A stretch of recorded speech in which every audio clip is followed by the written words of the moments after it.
नमस्कार, मैं हूं पंडित अरविंद गौड़। स्वागत करता हूं आपका अपने YouTube चैनल ज्योतिष विद अरविंद गौड़ में।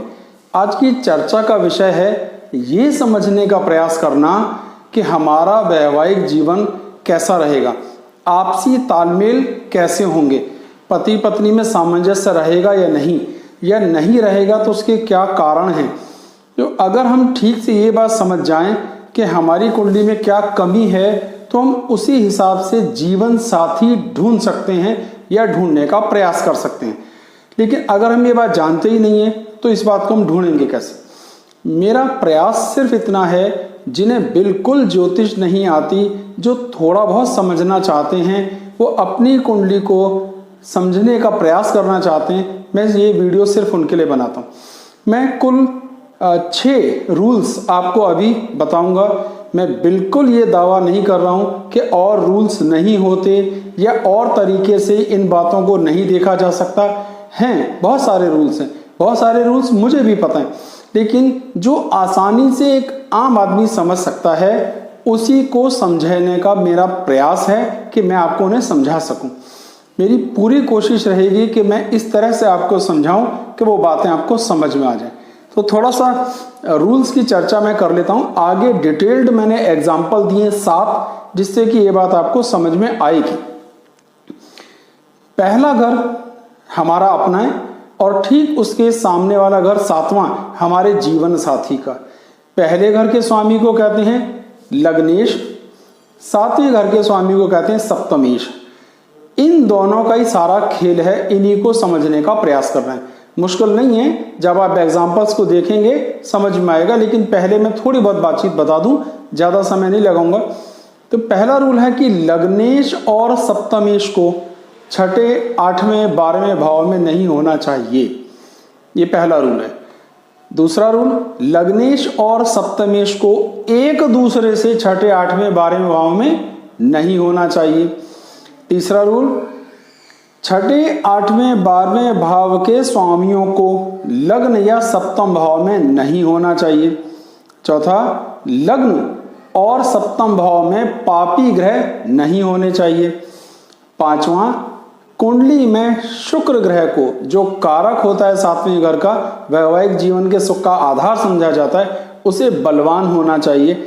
और 6ठा रूल जो है वो ये कि नवांश कुंडली में नवांशेष की परिस्थिति पे भी ध्यान दिया जाना आवश्यक है। इन सभी को समझाने के लिए मैंने एग्जाम्पल्स दिए, अपनी तरफ से पूरी कोशिश की है कि मुद्दा आपको समझ आए।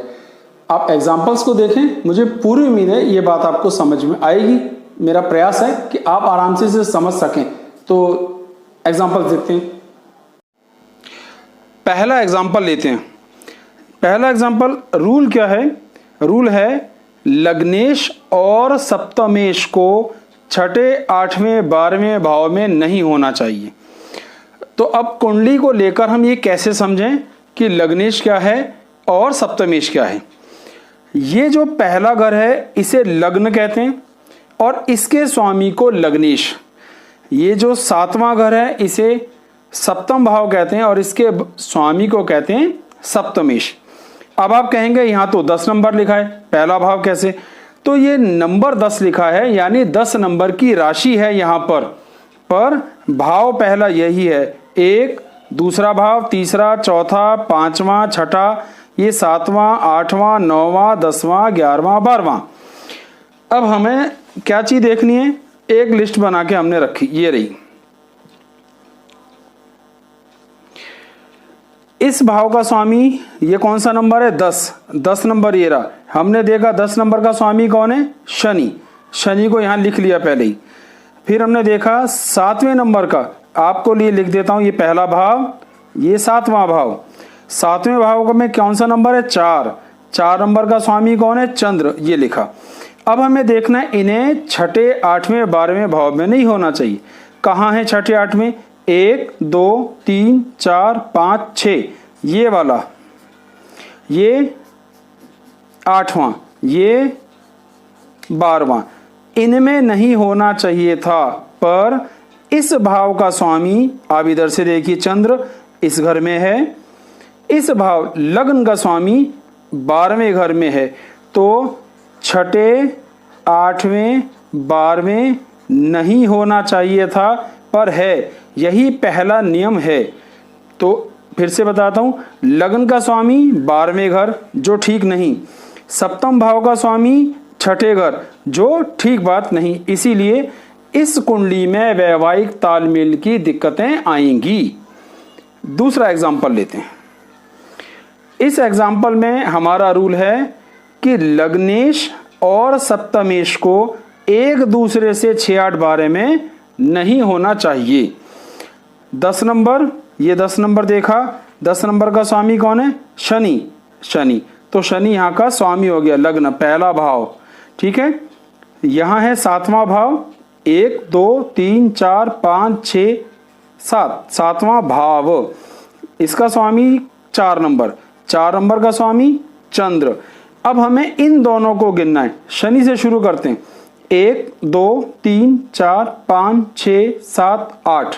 आपने देखा शनि से चंद्र कहाँ आया? 8वां। चंद्र से 1 2 3 4 5 6, ये एक दूसरे से 6ठे 8वें 12वें भाव में नहीं होने चाहिए थे। तो ये एक और रूल हो गया जो यहाँ पे लगा।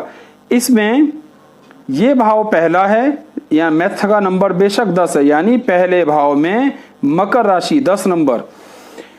मुझे उम्मीद है ये वाली बात भी आपको समझ में आ गई होगी। अब पहले वाला रूल फिर से लागू करो कि लग्न का स्वामी और सप्तम भाव का स्वामी 6ठे 8वें 12वें भाव नहीं होना चाहिए। छठा भाव कौन सा है? ये 8वां, ये 12वां, ये, और इस घर का स्वामी कहाँ गया? ये रहा। तो इस कुंडली में पहला रूल कि लग्नेश और सप्तमेश को 6ठे 8वें 12वें भाव नहीं होना चाहिए, लागू हो गया। लग्नेश और सप्तमेश को एक दूसरे से 6ठे 8वें नहीं होना चाहिए, दोनों रूल इस कुंडली में लागू हो गए। और एग्जांपल्स लेते हैं।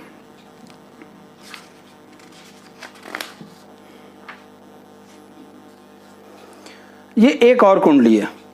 इसमें रूल क्या है कि 6ठे 8वें 12वें भाव के स्वामियों को लग्न में या सप्तम भाव में नहीं होना चाहिए। अच्छा, पहला घर कौन सा है? 1, ये 2 3 4 5, ये छठा घर है। 7 8, ये 8वां घर है। 9 10 11 और 12, ये 12। तो नियम ये कहता है इन घरों के स्वामियों को लग्न या सप्तम भाव में नहीं होना चाहिए। लग्न 9 नंबर, ये लिखा हुआ 9 नंबर का स्वामी क्या है? गुरु। आपने पहले ही लिख लिया जिससे समझना आसान हो जाए। 7वां घर, ये 7वां बैठा ना, ये देखो 7, 1 2 3 4 5 6 7। 7वें नंबर में 3 नंबर, 3 मतलब बुध। बुध। अब छठे का स्वामी क्या है? इस नंबर का ये छठा भाव है। 2 नंबर शुक्र, फिलहाल उसका रोल नहीं है। 8वें का स्वामी क्या है? यहां देखेंगे 4 नंबर चंद्र, फिलहाल उसका भी रोल नहीं है। 12वें घर का स्वामी है 8, इसका स्वामी है मंगल, ये मैंने यहां लिख दिया। अब गौर कीजिए कि मंगल जो 12वें घर का स्वामी है वो लगन में बैठा है, यही हमारा तीसरा नियम है, ये नहीं होना चाहिए था। अब पहला रूल लगाते हैं कि छठे मतलब हमारा लग्न और सप्तम भाव का स्वामी 6 8 12 में ना हो। तो देखिए सप्तम भाव का स्वामी, ये 7वां घर का स्वामी 3 नंबर, ये देखिए बुध। पहला रूल हमारा यहाँ लागू हो गया। दूसरा रूल कहता था लग्नेश और सप्तमेश यानी गुरु और बुध को एक दूसरे से 6ठे 8वें नहीं होना चाहिए। ये देखिए गुरु से शुरू करते हैं। 1 2 3 4 5 6, 6 आ गया। यहां से शुरू करो। 1 2 3 4 5 6 7 8। हमारा दूसरा रूल भी यहाँ पे लागू हो गया। और तीसरा रूल भी लागू हुआ कि 6ठे 8वें 12वें भाव का स्वामी यहाँ नहीं होना चाहिए। तो आप देखिए कि मैंने एक रूल पढ़ाया, फिर दूसरा रूल जब बताया तो उसमें दोनों एक साथ लगे, और तीसरा रूल में मैंने तीनों रूल एक साथ आपको लगा के दिखाए। इससे आपका रिवीजन भी होगा, आपको समझ में आएगा। एक और लेते हैं, कोई जल्दी नहीं, मैं जब तक कोशिश करूंगा जब तक आपको बात समझाने की हालत में ना हो। चौथा रूल हमारा क्या कहता है कि लग्न और सप्तम भाव में पापी ग्रह नहीं होने चाहिए। ये हो गया पहला घर लग्न, ये हो गया सप्तम भाव, इसमें और इसमें पापी ग्रह नहीं होना चाहिए। और यहाँ ये सूर्य देवता विराजमान है अपनी नीच राशि के, तो ये शुभ योग नहीं है। अब इसमें ध्यान दीजिए, लगन का स्वामी क्या है? 1 नंबर। 1 नंबर का स्वामी कौन है? मंगल। 1 2 3 4 5 6 7, 7 नंबर का स्वामी कौन है? शुक्र। ये देखिए, तो अगर हम ध्यान देंगे तो ये जो मंगल है वो इस घर का स्वामी है, ये रहा। फिलहाल इसका रोल नहीं है, ये बाद में ले लेंगे, इसको छोड़ देते हैं। अब ध्यान से देखिए कि स्थिति क्या हो रही है कि लगन का स्वामी छठे घर, सप्तम का स्वामी छठे घर। पहला रूल हमारा यही था। दूसरा रूल इसमें लागू नहीं होगा क्योंकि दोनों एक ही घर में बैठे हैं। अब तीसरा रूल क्या कहता है, जो हमने अभी पढ़ा चौथा, कि छठे भाव, आठवें भाव और 12वें भाव के स्वामी को किसी हालत में यहाँ नहीं हो या यहाँ पापी ग्रह ना हो। तो अगर हम ध्यान देंगे तो इस भाव का स्वामी इसके साथ बैठा है, इस भाव का स्वामी इसके साथ बैठा है। बहरहाल रूल क्या बना, सादा में समझ लीजिए दोबारा, कि लगन में और सप्तम भाव में पापी ग्रह नहीं होना चाहिए था, जो कि है। एक रूल हमारा कहता है कि शुक्र को कुंडली में कमजोर नहीं होना चाहिए, शुक्र भी अपनी नीच राशि में है। तो यहाँ पे भी ये 2 रूल मैंने आपको अलग अलग बता दिए। और बताता हूं,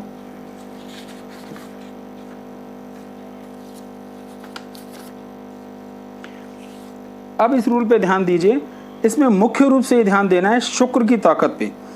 पहला घर का स्वामी कौन है? 3 नंबर। 3 नंबर का स्वामी लिस्ट में पता चला बुध।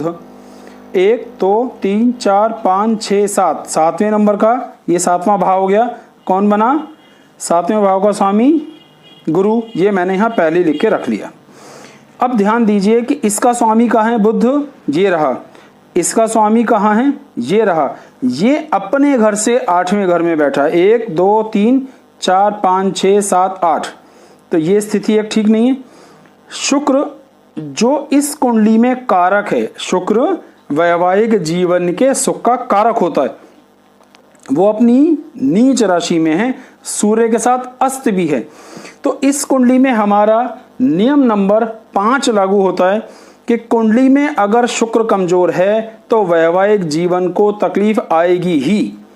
आपने देखा शुक्र नीच में भी है और सूर्य के साथ अस्त भी है। इसी नियम को एक और कुंडली पे देख लेते हैं। लगन का स्वामी क्या है? 6 नंबर बुध, पहले ही लिख के रखा है। सप्तम भाव का स्वामी कौन है? गुरु, ये भी लिख के रखा है। अब ध्यान दीजिए कि सप्तम भाव का स्वामी कहां चला गया? छठे घर में। ये छठा घर बना ना, 1 2 3 4 5 6। तो इसको छठे घर में नहीं होना चाहिए था। ये हमारा रूल पहला था।